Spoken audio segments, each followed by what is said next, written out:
kembali di Podlisa, Podcast Literasi Muhdasya. Selamat pagi dan salam sehat buat kita semuanya. Semoga kita selalu dalam keadaan yang sehat dan tetap semangat, dan tentunya selalu dalam penjagaan Allah SWT. Baik Sobat Podlisa yang berbahagia, belum lama ini kita sudah memperingati Hari Guru di tanggal 25 November, tapi tidak ada salahnya, tidak ada kata terlambat kalau kita masih bisa sharing dengan obrolan tentang seseorang yang menjadi sosok guru ataupun pahlawan tanpa tanda jasa. Baik, kepada Sobat Podlisa yang berbahagia, pagi hari ini sudah hadir tamu kita, ada Pak Andang Budi Harjono yang pertama. Bapak Andang Budi Harjono SPD ya Pak ya? Selamat pagi Pak Andang. Selamat pagi semuanya. Apa kabar Pak Andang pagi hari ini? Alhamdulillah, untuk kabar hari ini sangat super sekali. Wah, keren. Kemudian yang kedua ada Pak Nasrullah, tidak asing lagi karena beliau sudah hadir 2 kali di acara podcast Podlisa, Podcast Literasi Muhdasya. Gimana Pak Nasrullah, apa kabar hari ini? Alhamdulillah, sehat ya? Iya. Oke, selain ada Pak Andang dan Pak Nas, kita juga hadirkan Ananda Jeremy. Ananda ini kelas 8C ya? Ya. Kebetulan langsung diwali kelasi oleh Pak Andang. Gimana Jeremy? Kabar hari ini sehat? Alhamdulillah baik. Baik, oke. Tepuk tangan dulu buat kita semuanya. Semangat. Oke. Oke. Langsung saja ya. Kita akan membahas tentang guru, sosok guru, seorang pahlawan tanpa tanda jasa kalau menurut saya ya. Sebelum kita masuk ke topik hari ini adalah inspiratif guru favorit ya Sobat Podlisa. Kita akan mengetahui dulu tentang bagaimana sih kita dulu menjadi murid ya. Kalau di zaman saya, zaman apa itu ya? Zamannya udah jauh banget. Di zaman saya itu ketika ada guru datang ke sekolah nih, pasti saya akan langsung berlari-lari ke arah guru tersebut, ke arah datangnya ibu bapak guru tersebut, dan saya pasti langsung akan memberikan tanda salam. Selain tanda salam juga pasti saya akan membawakan tas. Itu di zaman saya Pak JJ dan Pak Nas. Itu beda banget dengan zaman yang sekarang ya, dimana mungkin ibu bapak guru kalau datang ke sekolah pasti cuman di tanda salam doang ya. Kalau di kita di Muhdasya itu ada salam pagi. Nah, gimana ini Pak Andang, ke Pak Andang dulu. Kalau Pak Andang dulu gimana nih dengan ibu bapak guru waktu sekolah, bisa dipaparkan? Terima kasih untuk waktunya. Terkait dengan bagaimana zaman Pak Andang dulu waktu sekolah, apakah perlakuannya sama dengan siswa yang sekarang gitu ya? Yang jelas karena zamannya sudah berubah, kemudian situasinya juga berubah, otomatis kebiasaan, kebudayaan yang dilakukan oleh guru maupun siswa itu sangat berbeda juga. Kalau dulu sih memang seperti yang Bu Dewi sampaikan bahwa siswa itu sangat hormat, sangat patuh dengan guru, tapi di zaman sekarang dengan pendidikan yang lebih merdeka di sini, maka siswa juga lebih ekspresif untuk menyampaikan sifat dia, kebiasaan dia, baik itu berinteraksi dengan guru, seperti itu. Jadi jelas sekali bedanya ya, karakternya terutama. Kalau yang dulu masih sangat hormat dengan ibu bapak guru, yang sekarang bentuk masih sama hormatnya tapi beda bentuknya, sikapnya juga beda. Gimana nih dengan JJ? Kalau misalkan ibu bapak guru datang, apakah JJ juga menyapa lebih dulu kalau bertemu, atau menyapa lebih dulu? Harus seperti itu? Iya. Selalu dilakukan? Iya. Oke, lanjut ke Pak Nas. Gimana nih Pak Nas? Ini karena beliau masih muda, tentunya zamannya lebih beda lagi ya Pak Nas. Ya, sama Jeremy kayaknya nggak jauh beda kan. Ya. Satu angkatan. Jadi memang kalau dibilang perjalanan dari siswa, kemudian saya dulu backgroundnya juga sebetulnya kalau dibilang mau nggak jadi guru, saya dulu pertama menjawab nggak mau. Kenapa? Karena saya dulu mikirnya saya tipikal orang yang malas belajar ya. Gitu. Jangan dicontoh ya, Cik. Kemudian Saya mikir kalau jadi guru saya seperti sekolah sepanjang hayat jadinya. Ya. Berangkat pagi, pulang sore, kemudian persiapkan materi, yang berbeda hanya pergantian seragam. Saya seperti itu dulu mikirnya. Cuma betul yang disampaikan Bu Dewi sama Pak Andang bahwa memang apa yang terjadi saat ini di lingkungan pendidikan, saya pun masih merasakan itu sangat jauh berbeda. Hadirnya konsep kurikulum merdeka, kemudian kata merdeka ini dirembetkan kemana-mana, sehingga siswa pun udah merasa bahwa ya saya merdeka dengan perasaan seperti betul ini. sekali, Pak. Maka hal yang kita alami ketika menjadi siswa dulu memang kurang bijak ketika itu yang diterapkan kepada peserta didik kita sekarang seperti itu. Mungkin itu sih singkat saya dari merasakan siswa, kemudian akhirnya qadarullah ya dipercaya menjadi salah satu tenaga pendidik sebetulnya. Seperti itu kira-kira. Ya. Baik, itu tadi sebagai awalan. Kita sekarang masuk di beberapa pertanyaan yang akan kita sharingkan, kita obrolkan bersama. Nah, kita akan mengetahui, kita akan lebih pengen ngulik-ngulik nih. Bagaimana sih perjalanan menjadi seorang guru? Pak Andang, boleh dijelaskan kepada kita, disaringkan kepada kami awal mulanya gimana? Karena yang setahu saya Pak Andang ini di Muhdasa cukup lama ya Pak ya, dari tahun berapa mungkin bisa dijelaskan, atau mungkin dari masuk sekolah dulu dari SMA mau kuliah. Kemungkinan saya sebenarnya nggak mau menjadi guru tapi tiba-tiba menjadi guru, atau bagaimana? Monggo Pak Andang bisa disaringkan kepada kami. Oke. Terima kasih Bu Dewi. Terkait dengan takdir saya sampai sekarang ini jadi guru, ini memang tidak lepas dari lingkungan keluarga saya sih Bu. Jadi memang dari keluarga saya, dari ibu juga seorang pendidik, bapak pun juga seorang pendidik. Jadi suasana pendidik itu sangat dekat dengan saya. Jadi ini meskipun rencananya memang tidak tidak ada keinginan yang pasti untuk menjadi seorang guru, itu tidak ada. Tetapi kalau dari awal, dari sejak kecil sudah ada pembiasaan terkait dengan pendidikan, itu otomatis itu jadi membawa membentuk mental saya, sehingga saya putuskan juga menjadi seorang guru. Meskipun dulu waktu sekolah pun juga persepsi terhadap guru itu juga agak gimana gitu, agak skeptis ya, itu ya. Tetapi diawali dari niat ikhlas. Kalau seorang guru tidak didasari dengan keikhlasan yang sekedar memandang gajinya besar, toh gaji guru tidak sebesar yang dibayangkan gitu. Tetapi kalau didasari dari rasa ikhlas, insya Allah itu akan menjadi amal jariah yang terus mengalir sampai besok di akhirat itu. Seperti itu. Ya, mohon maaf, ibu bapak dari Pak Andang guru semua? Ibu guru, bapak juga guru. SMP, SMA, SD Pak? Kalau ibu itu ada di guru SMP. Gitu. Kemudian bapak itu dulu di SD gitu. Sudah sampai di kepala sekolah Pak ya berarti? Kalau kepala sekolah belum. Jadi ngajar di guru aja. Gitu. Seperti itu. Ya. Bisa menjadi seorang guru sekarang. Sudah berapa lama nih Pak Andang di Muhdasa Pak? Kalau di Muhdasa kurang lebih ada 10 tahunan. 10 tahun.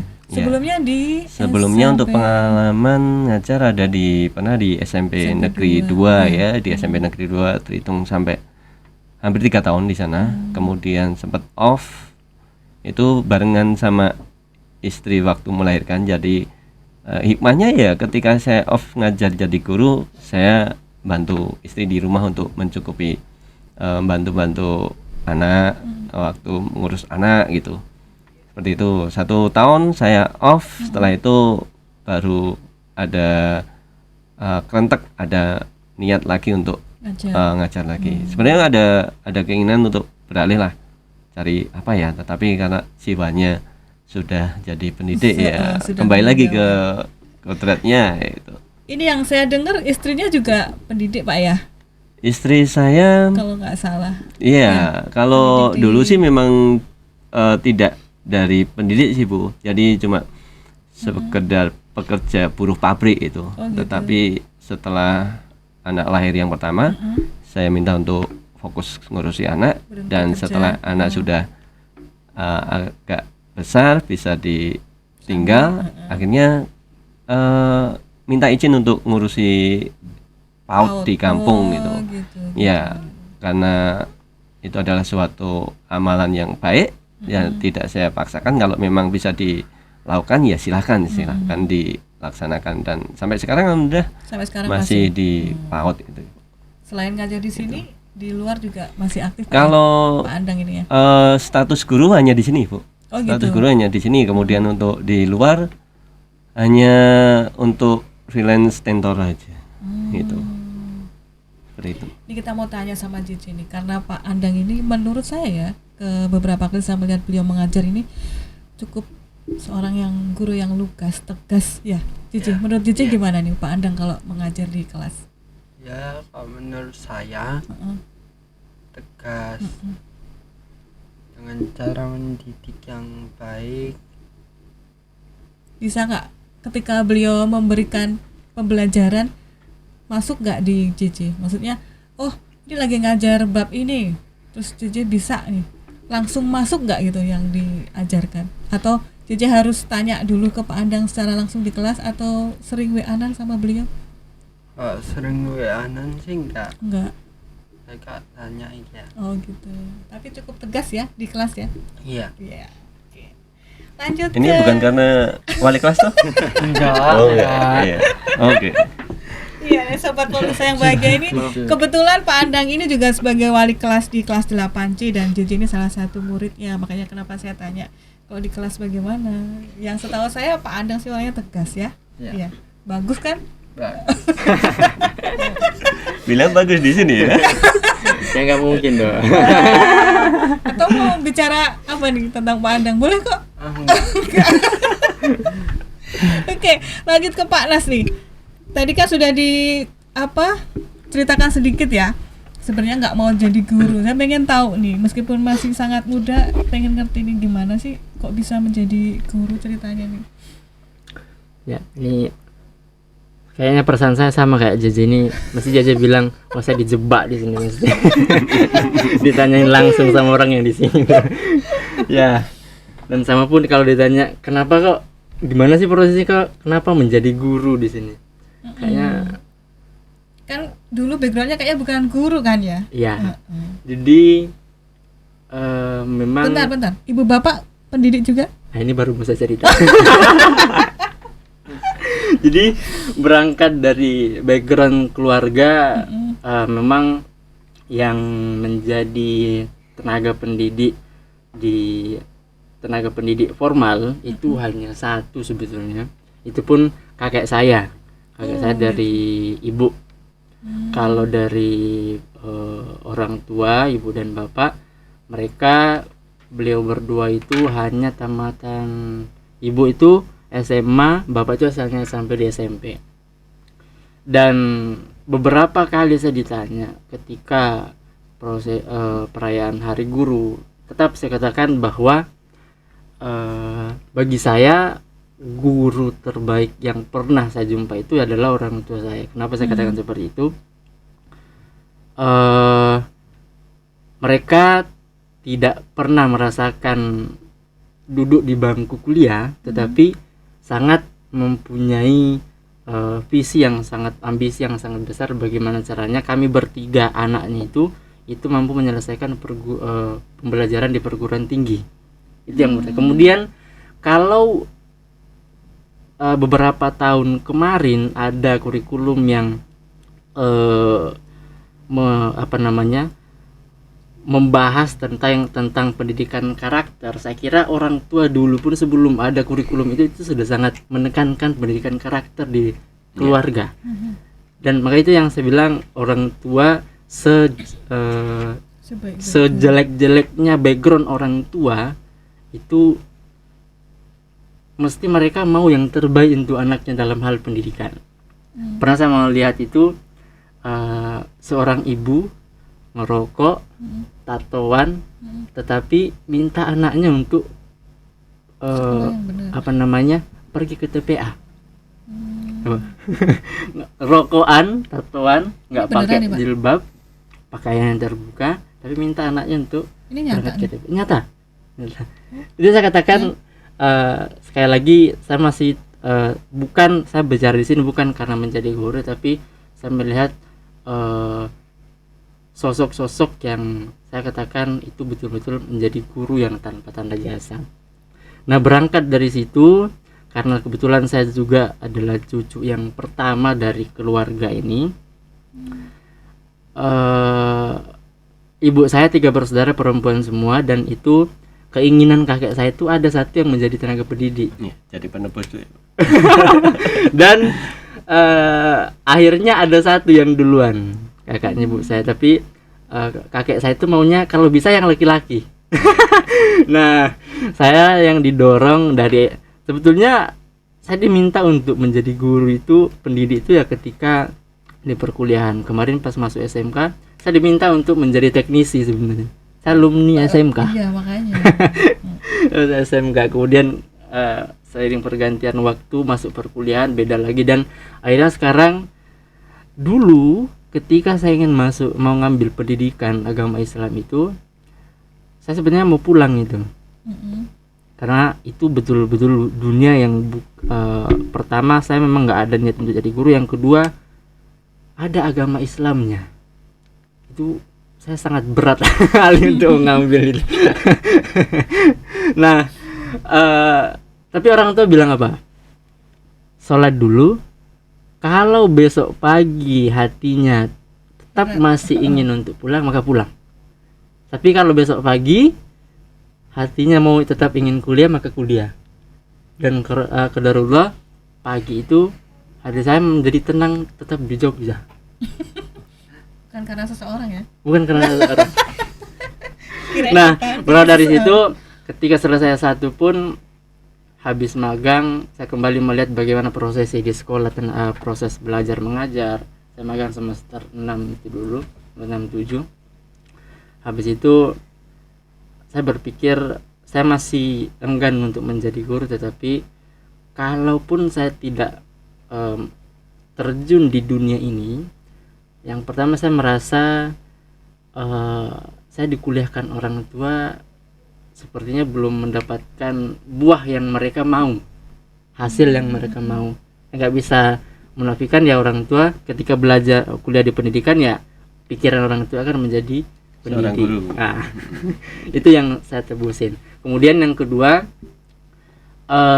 saya di Jogja pun belum kembali ke kampung kalau tidak menggunakan ijazah yang saya punya. Saya kira habis waktu saya dan nggak tahu mau ngapain. Makanya kembali saya luruskan niat bagaimana caranya untuk bisa menjadikan sosok seperti Pak Andang, ingin menjadi guru yang baik, guru yang tegas, bagaimana menjadi sosok figur yang bisa tidak hanya bicara tetapi juga sebagai pemberi contoh secara nyata kepada siswa-siswa seperti itu. Mungkin itu sih. Nanti kalau lebih panjang lagi, gak lama lagi. Sudah terbiasa. Itu kira-kira kenapa sampai sekarang masih jadi guru ya.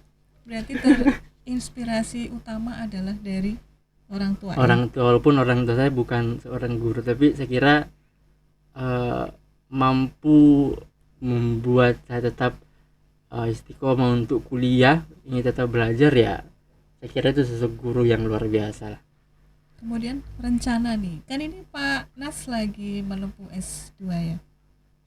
Ya, setelah selesai S2, rencana ingin kemana? Kalau saya rencana sebetulnya ini kembali lagi dijebak lah ya. Kalau saya masih rencana sebetulnya masih tetap di dunia pendidikan, cuman entah nanti seperti apa kan saya masih rencana ya. Tetap konsep awalnya adalah kembali ke kampung seperti itu. Kembali ke kampung. Kembali ke kampung. Kemana Pak? Asalnya Pak? Saya dari Endrekang. Endrekangnya itu Endrekang yang Makassar, Sulawesi Selatan kalau nggak. Jauh sekali rupanya nih Bapak yang satu ini. Oke, kalau Pak Nas tadi bilang inspirasi dalam hidupnya yang terbaik adalah orang tua ya, ibu bapaknya. Menurut Pak Nas seperti itu.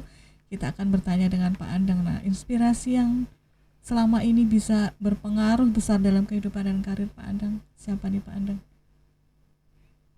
Ada mungkin yang menginspirasi, yang menginspirasi saya menjadi guru itu apa gitu ya? Siapa nih ya? Siapa bukan apa? Oke. Yang menginspirasi itu jelas ya, karena nggak jauh beda dengan Pak Nasrul, karena orang tua adalah seorang pendidik, backgroundnya sudah pendidik, kebiasaan dari kecil juga sudah dididik dengan baik, kemudian ya sejelek-jeleknya orang tua adalah suatu seorang pendidik yang paling baik ya saya gitu. Seperti itu. Jadi teladan. Ya, kalau ditanya yang paling menginspirasi saya itu adalah ibu saya. Ibu. Iya, ibu saya untuk menjadi seorang guru, karena kalau berkaca di waktu yang lampau itu seorang ibu meskipun bertemunya, karena tidak dipungkiri seorang guru itu jam kerjanya itu dari jam 6 itu sudah keluar dari rumah, pulang sampai rumah udah jam 3. Nah, dengan waktu yang sedikit itu mampu memberikan atau mampu menghadirkan pendidikan yang baik untuk anak-anaknya. Nah, di sini yang menjadi motivasi saya untuk menjadi seorang guru itu seperti itu. Jadi selain menjadi pendidik bagi anak didiknya di sekolah, ibu saya juga menjadi pendidik bagi anak-anaknya, termasuk saya yang dididik. Ya, hasilnya menjadi saya seperti ini. Seperti itu. Jadi seorang guru ya harus sangat didasari dengan keikhlasan dulu lah itu. Jadi ketika orang tua menjalankan peran sebagai orang tua yang ikhlas dengan mendidik anaknya dengan ikhlas, insya Allah untuk karir maupun pekerjaannya pun juga akan menjadi lancar itu. Meskipun harapannya juga nggak serta-merta langsung terwujud seperti itu, tapi dengan keikhlasan itu insya Allah akan ditunjukkan jalan yang baik itu. Kira-kira nih, kan Pak Andang ini udah berapa Pak putranya Pak? 2 Pak ya? Saya udah 2 ya. Udah 2, putranya sudah 2. Akankah nanti mungkin suatu saat Pak Andang besok jadi guru nih, kamu jadi guru kayak gitu nggak Pak? Atau mungkin malah memberikan kebebasan? Ini pertanyaan seperti itu sudah pernah saya tanyakan pada anak saya. Anak, besok cita-cita mau jadi apa itu? Mau jadi supir bego aja. Oh, tapi sebelumnya gini, anak saya itu malah tanyanya ke saya, Pak, kenapa kok nggak jadi supir bego toh? Gitu. Supir bego itu gajinya banyak loh Pak. Gitu.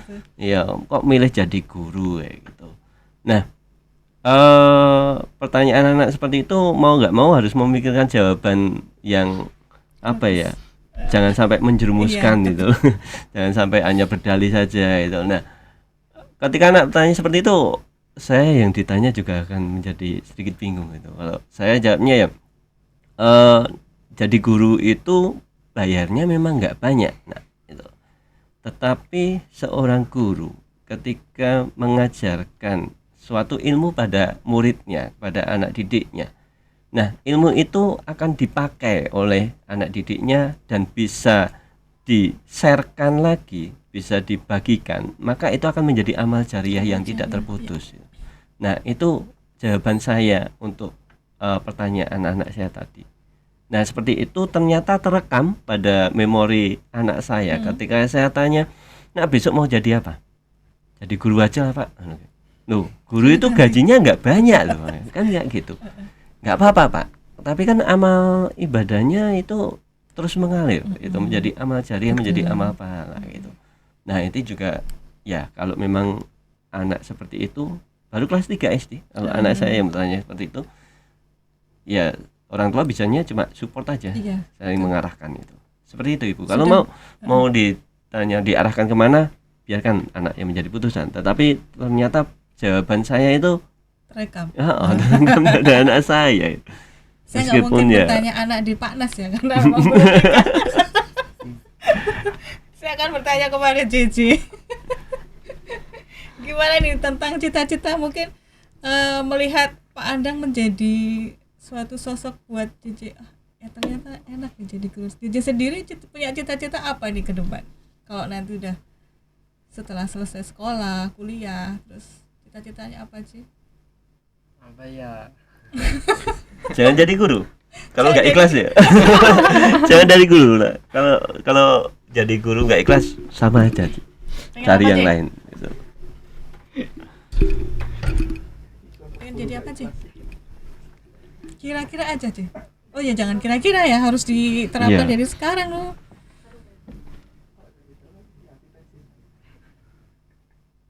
Jadi Tentara.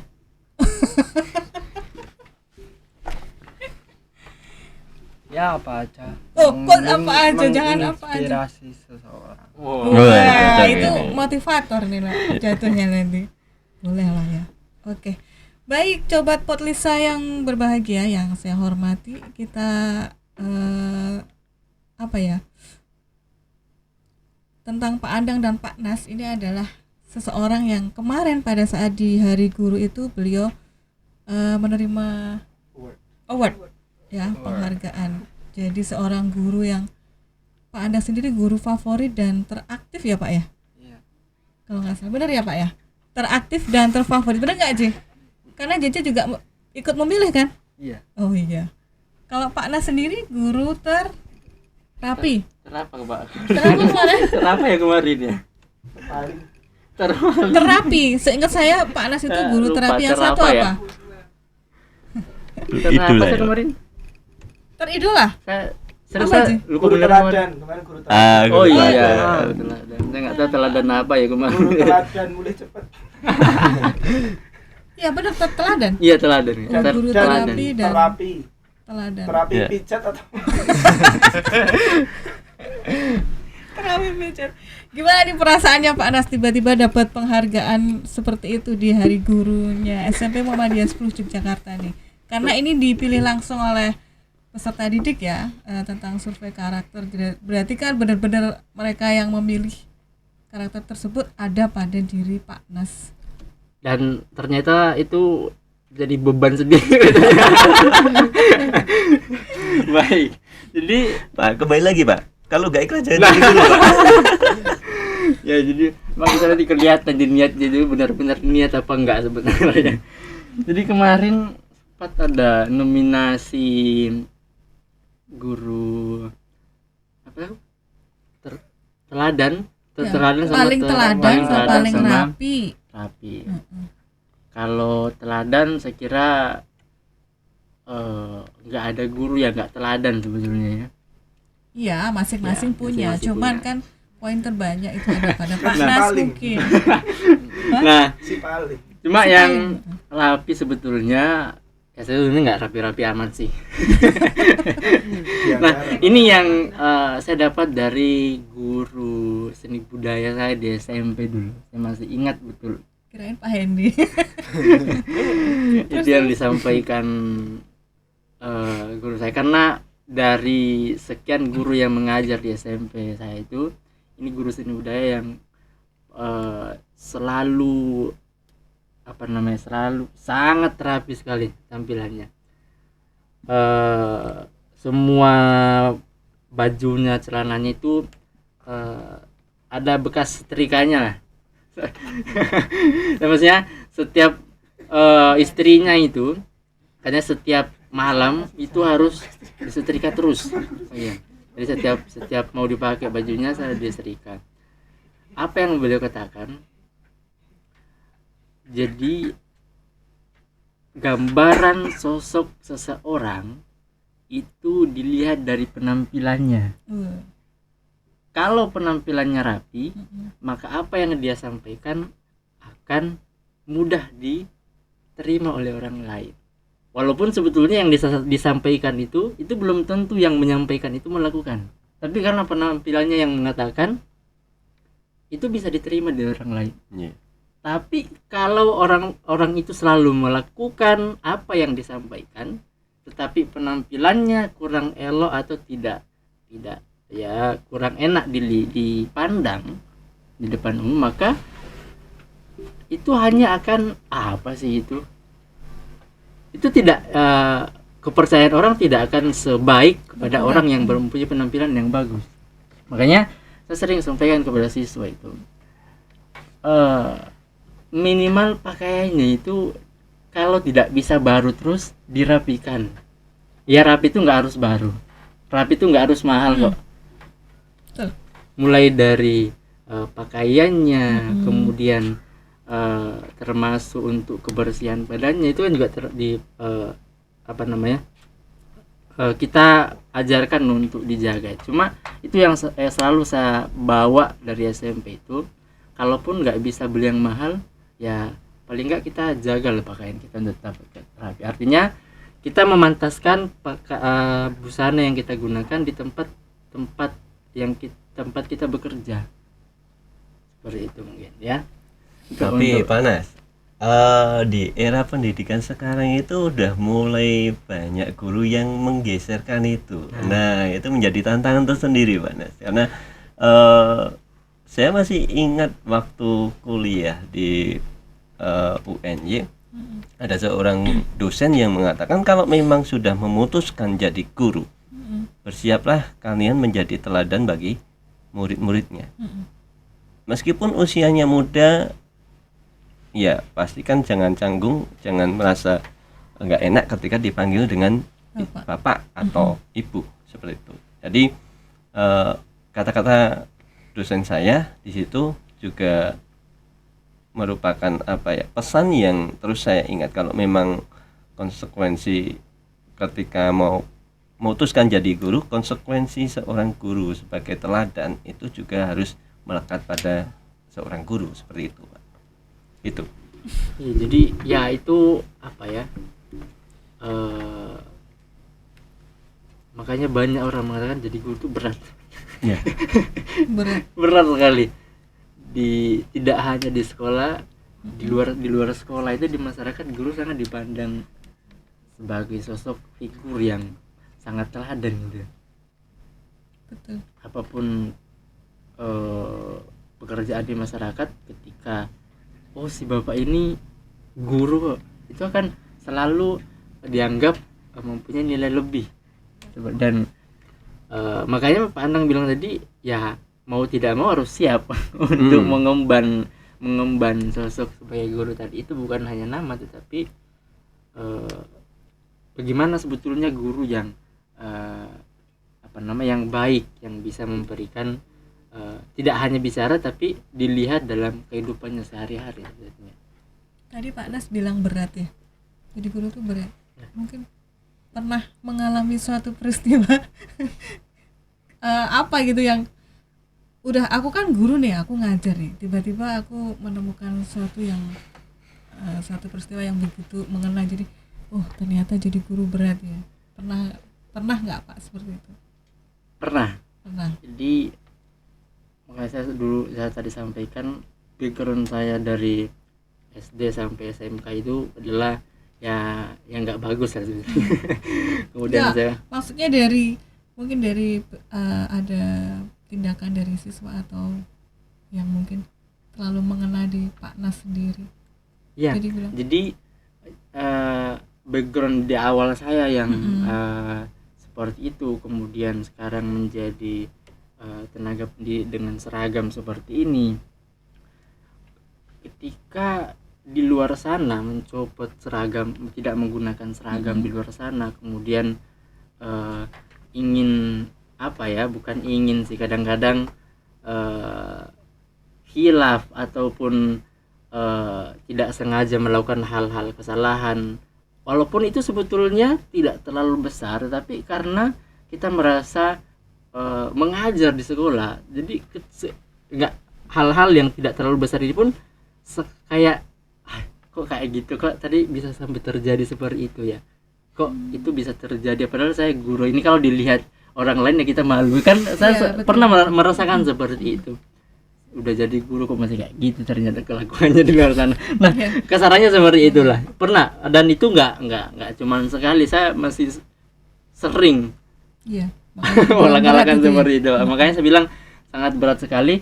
Dan kalau kita bandingkan sebelum mengajar kemudian melakukan hal-hal seperti itu, mungkin lewat aja. nggak ada beban moral seperti itu, walaupun menyalahi suatu norma di masyarakat, tetapi tidak seberat ketika kita mengemban status sebagai tenaga pendidik. Seperti itu yang pernah saya rasakan. Seperti itu. Ya. Oke Pak Andang dan Pak Nas, sekarang masuk di tentang pencapaian nih selama menjadi guru.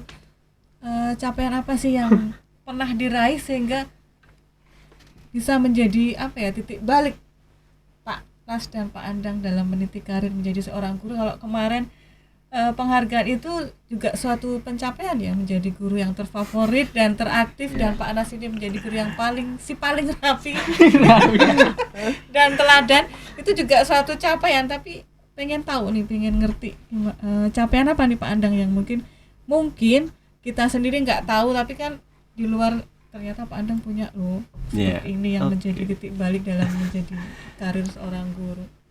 Capaian tertinggi adalah menjadi guru terfavorit di SMP Muhammadiyah 10. Tepuk tangan dulu. Karena keren. Gini, ada suatu kata-kata seperti ini. Guru yang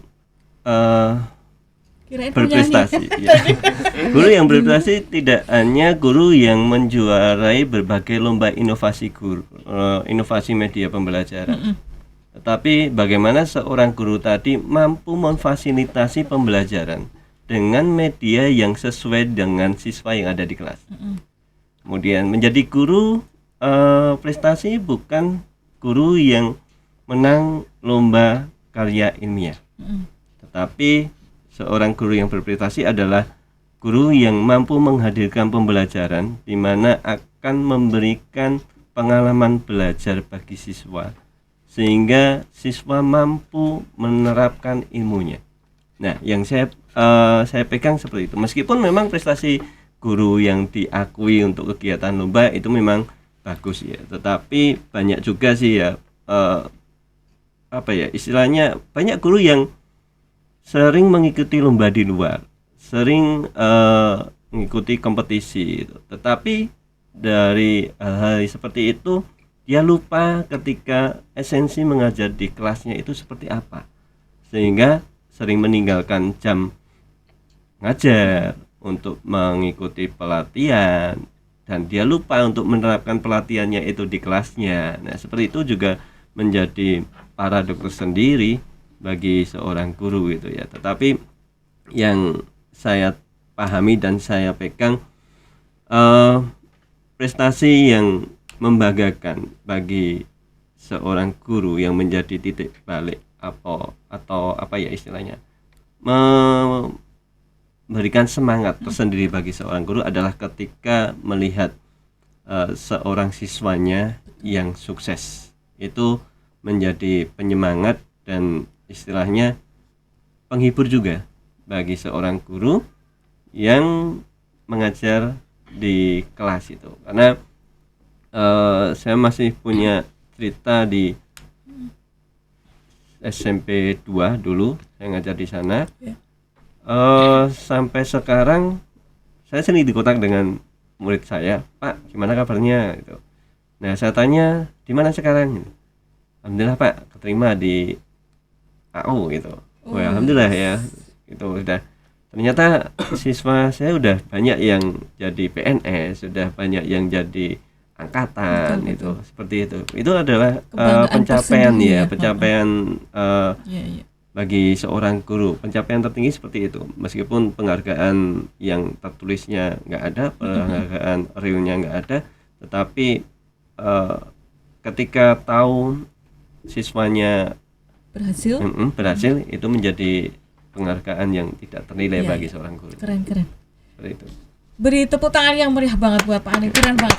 Ya, nggak salah loh dipilih jadi guru favorit dan guru apa tadi? Teraktif gitu. Tepuk tangannya meriah. Tetap ya sih.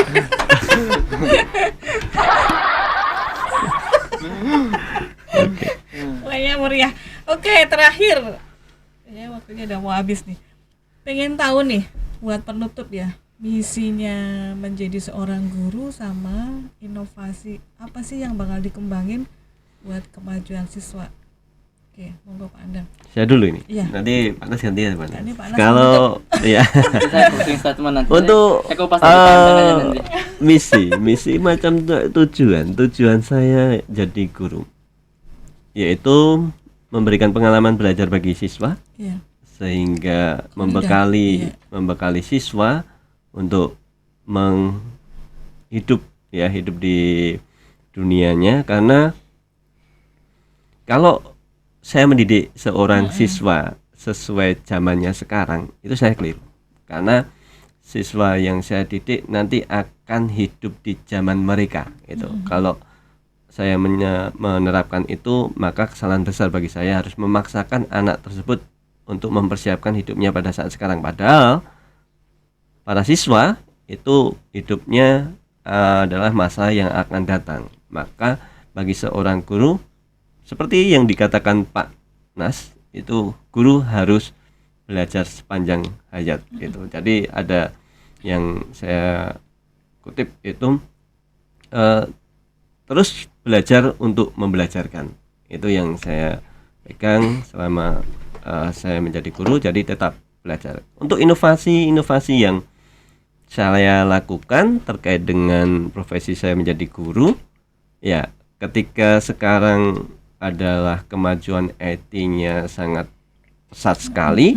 Bagi seorang guru, ya bagaimana memanfaatkan perkembangan IT dalam proses pembelajaran dan menghadirkan itu di proses pembelajaran itu. Bukan anti sosial media, tetapi kalau bisa menghadirkan itu dalam pembelajaran juga bagus gitu. Iya. Oke. Seperti itu. Keren. Lanjut Pak Nas, biar nggak terlalu lama. Apa tadi? Misinya apa nih menjadi Oke. seorang guru? Terus Misi. inovasi apa yang bakal dikembangin untuk Honor, kemajuan honor. siswanya? Saya belum punya tanggungan. Baik, kalau bilang misi ya, misi menjadi guru, sebetulnya misi saya hanya ingin apa yang saya tahu, apa yang saya pernah dengarkan itu bisa tersampaikan kepada siswa, kemudian siswa bisa hidup dengan tidak mengenyampingkan aturan-aturan agama. Jadi boleh hidup sebebas-bebasnya, tetapi tetap mempunyai dasar aturan agama. Itu yang selalu saya tekankan kepada siswa. Kalian mau jadi apapun di luar sana, mau kerja apapun di luar sana, tetapi jangan lupa kalian punya agama, kalian punya kewajiban, dan hidup itu tidak tentang kalian mau jadi apa untuk bekerja, tapi apa yang sudah dilakukan, karena nanti setelah hidup masih ada kehidupan lagi. Betul. Serem ngomongnya. Ini PAI itu PAI gitu. Ya, beda Katanya dengan IPA. harus diunggulkan ya tadi. Iya. Karena PAI beda dengan Iya. IPA ya, Pak. Gitu. PAI beda sama IPA. Nah mungkin itu Inovasi. untuk inovasi itu yang saya sampaikan di podcast pas pertama saya ikut, bahwa kalau di luar sana mengatakan metode ceramah itu sudah tidak zaman lagi digunakan, itu yang sedang saya tetap terapkan di kelas, bagaimana tetap ada metode ini dalam pembelajaran untuk mengenalkan pemahaman yang lebih luas di pembelajaran. Jadi ketika ada metode ceramah itu malah lebih luas pemahaman, bahwa ada ini dalam Islam, ada ini dalam Islam, tidak hanya ada A tetapi ada B dengan C. Itu melalui metode ceramah tanpa harus hanya membaca ayat dengan hadis saja. Kita kaitkan dengan masalah-masalah kontemporer, dan itu saya coba siswa juga tertarik dalam kelas. daripada saya tayangkan slide video Ya. kehidupan di alam barzah, siksaan Alam kubur. Nah, itu mereka sudah hatam di SCTV. YouTube. Tetapi ketika kita kaitkan apa yang terjadi, dan itu mereka kadang-kadang, ya saya pernah ngalamin kayak gitu Pak. Saya kira itulah pembelajaran sebetulnya. Ya, seperti yang tadi saya bilang, Pak. Guru yang berprestasi tidak hanya juara lomba media pembelajaran, bagaimana guru tersebut mampu menghadirkan pembelajaran yang tepat untuk siswanya itu. Dan satu lagi Pak, guru yang berprestasi itu guru yang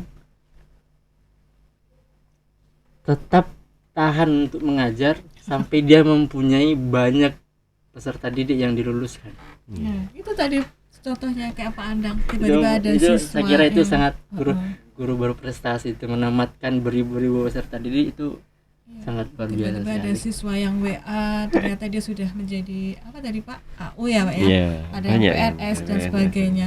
Itu benar-benar yang, wah dia muridku. Dan bukti keberhasilan itu kalau mereka masih ingat sama guru. Iya. Iya betul. Itu kerennya, satu guru bisa mencetak berapa karir Profesi ya. profesi. Oke. Baik, kayaknya sudah habis waktu kita untuk ngobrol bareng bersama Pak Andang, Pak Nas dan Ananda JJ ya. Ya. Semoga bisa menginspirasi ya kedua bapak guru ini, tentunya ke Pak Andang juga, karena sebagai wali kelas tentunya JJ lebih mengerti gimana Pak Andang dalam mendidik anak-anaknya di kelas gitu ya J ya. Baik sobat Potlisa yang berbahagia, tiba saatnya kita di akhir acara. Di Potlisa Podcast Literasi Pudasa dengan tema inspiratif guru favorit, di mana kita sudah menghadirkan cerita-cerita jadi dari beliau-beliau ini yang sudah pakar di bidangnya menjadi seorang guru, bagaimana cara mengarahkan kelas yang baik, memberikan pembelajaran baik. Itu semua saja sudah dipaparkan, jadi bisa disimak di di Potlisa Podcast Literasi Pudasa episode ke-5. Baik, kita berakhir dulu acara Potlisa pagi hari ini. Kita akan berjumpa lagi di episode berikutnya. Terima kasih buat semuanya, Pak Andang, Pak Nas, dan JJ ya. Kita akhiri dengan salam. Wassalamualaikum warahmatullahi wabarakatuh. Waalaikumsalam warahmatullahi wabarakatuh. Cut.